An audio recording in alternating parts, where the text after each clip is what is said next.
Ripple, the company, continues to evolve based on the market demands, and that's how you really achieve success in the long run.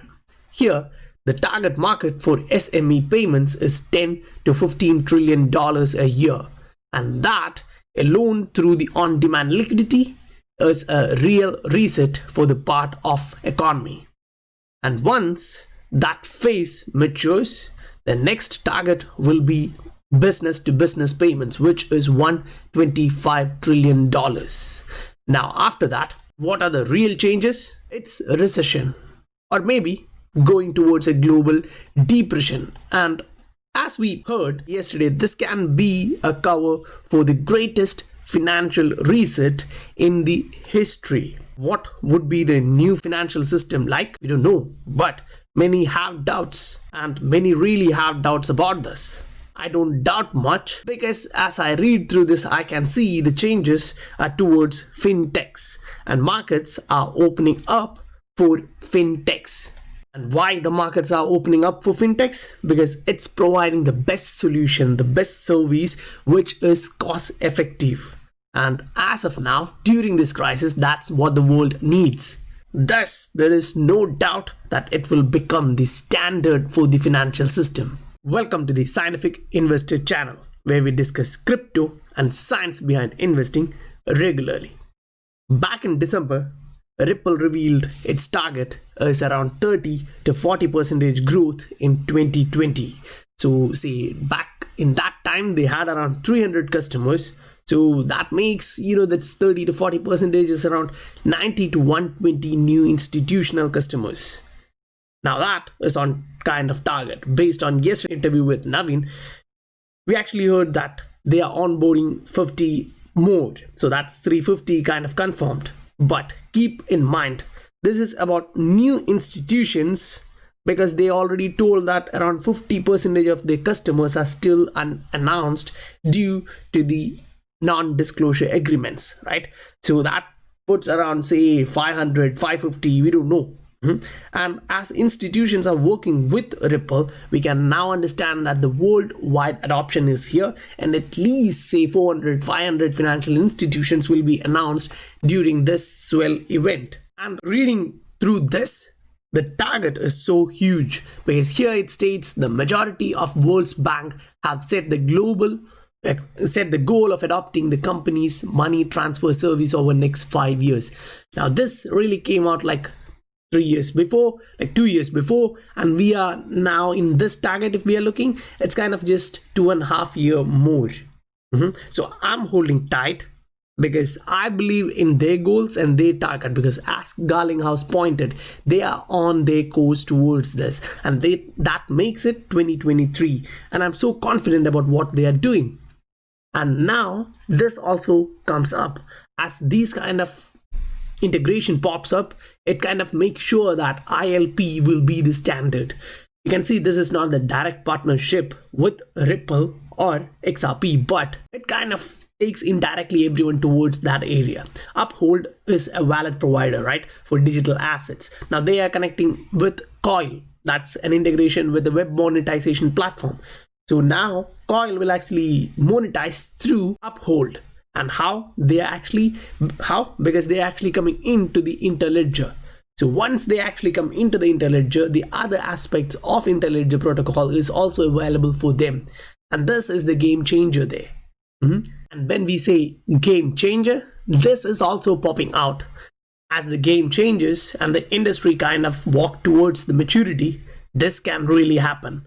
And many, don't actually believe this, but once this happens, it would be too late to start investing in this disruptive technology. In this tweet from Ripple, they are actually stating they are giving more concentration to high frequency payments. Now, yes, that also means low in volume. Now, many were still asking questions related to on-demand liquidity, say the volume is hitting all-time highs and we are not actually getting the price rise, right? Because this also means the volume is high and the frequency is low. But now the frequency is going to be high. Maybe the volume will actually go down. Not maybe, the volume will actually go down. But looking at the adoption and its rate of progress, one thing is for sure. that high frequency, low value payments will become the standard, because they are also looking at micro payments. And when we actually talk about the small and medium size enterprises and their payments, it's really 10 to 15 trillion dollars. So which is flowing cross borders, right?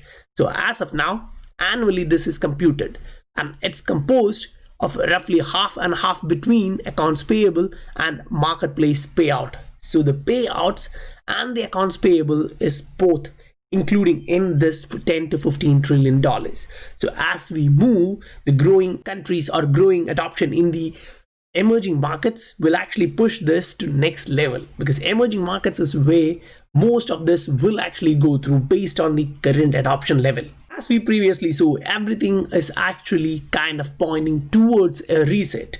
In here first, you can actually see first approach towards a reset. Then here in Bloomberg, you can see another approach. Then here in the World Economic Forum, another one. So different perspectives are being laid out, and Sarah states this: the next narrative popping out. Yes, I kind of think so. It's not kind of media, it's kind of your preparing the masses through these kind of things. Why? Because they are really expecting this to happen. And historically, usually we get a recession in 10 years, 8 years, and now this is kind of the longest expansion for the United States. And once US economy goes down, that kind of takes the globe with it, because the world is kind of dependent on US economy if you look at the investment perspective. And at this time, another news is popping out. That one is actually sent to me from Aaron, and he actually showed me this. And when I read through this, I understood, yes, it's kind of, it's for sure, because digital yuan is coming out and US is kind of running towards a digital dollar, and this can actually become an issue there. Once the digital currency is actually coming out, the entire system is going to change. So the current financial system will actually be disrupted, and that can actually end badly for commercial banks. And if you look at US, you can actually see huge private banking institutions like JP Morgan and a long list, right? So if they are being disrupted directly by the federal bank or the central bank, it can actually destroy part of the economy for US, and that's the entire banking system, right? And at the same time, if we actually focus on the other aspects of the banking, or not banking, non-banking financial institutions, say the FinTechs, this is happening on the side. Like France and New York, and FinTech is new one. This will foster collaboration to support cross-border fintech developments, providing entrepreneurs speed to market opportunities in New York and France. So this is kind of the new banking. A new banking era is popping out. That's why it's changing. It's a reset. Now, we are only looking at the part of reset of part of the economy for payments as a reset, because we are concentrating on that, right? And where they are moving towards, Japan as a country, we know 80% of banks in Japan is actually moving into RippleNet. And when we see this news, it's for clear. Now, yes, we can say that if it is cost effective domestic, maybe at present XRP won't be used until it is the standard. As per Yoshitaka Kitao, he stated that by 2025, he actually looked forward to every payments being done in XRP Day, because he believes it is the best digital asset ever created for the purpose of payments itself. And as we move on to this new kind of financial era, this is really happening. Coil is the first of many examples of power of Interledger and a view into the next generation of web payments, because many of them are going digital. Now the web payments is the thing. So upholds global payments capability, enables this core settlement functionality. So we are looking at settlement functionality.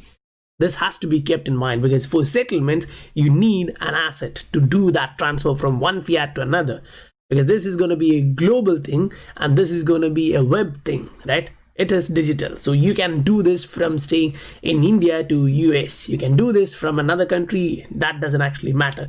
And that is when the key of Interledger, the game changer, comes in, which allows real-time payments to content providers. That means the message of payment and the settlement is being happen real time. We can read like this: Key to Interledger, which allows real-time payments to content providers, is the ability to settle payments globally into any digital asset or fiat currency of choice. That means if you want it in BTC, cool, it will be in BTC. But how will be that happening? Through XRP, because that is the bridge of Interledger protocol. That's ILP, and it's gonna serve the entire world. And as per Robin, we see web monetization as an exciting development in the future of payments on the open web. The ability to pay your app subscriptions, news articles, and all blah blah blah stuffs in real time is the future, and that is how this is changing. Keep in mind, we also stated this, right? By 2023, majority of the banking institutions would be looking at this for money transfer. Why? Because this is happening in the other side. They can't actually keep up. If this is being announced now, the banks, the researchers from their side, they already know that this is going on, and they are going to be rivaled in one area, which is payment.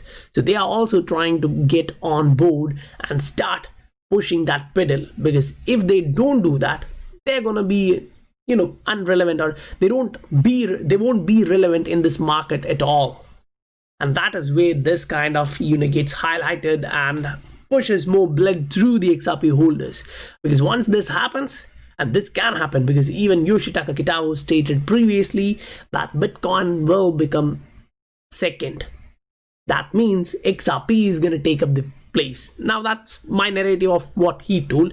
He told that XRP will become the first, and if XRP is going to become the first, look at the market cap and the supply, then multiply the price with that, so that it's above BTC's market volume. Now, keep in mind, BTC won't be staying at the same price, right? In the next market cycle, it will also rally for sure. If the previous high for that was 20,000, we can at least expect 100 to 200,000 this time. And if that is to happen, what will be the market cap of Bitcoin? And XRP, to overcome that, what should be the price? That is something massive, and that is what the institutions are really looking at. So don't think it's unimaginable, unthinkable, because institutional heads are thinking in that manner. So don't doubt your actual investment you made, because Ripple, the company, is there to adjust based on the market fluctuations. As the market moves towards a new era, Ripple is there to divert it. Whereas for other blockchains, not much is actually happening in this manner. It's kind of every instant they are updating based on what is required. So I'm actually concreting my foundation here. And in the course of my investing journey, I think one of my greatest investment itself is XRP, and I'm going to hold this for a long time. I don't know actually what y'all actually think about this, but this is what I personally believe. I'm requesting you guys, if you like the content, do hit that like button and the subscribe button, along with the bell notification icon.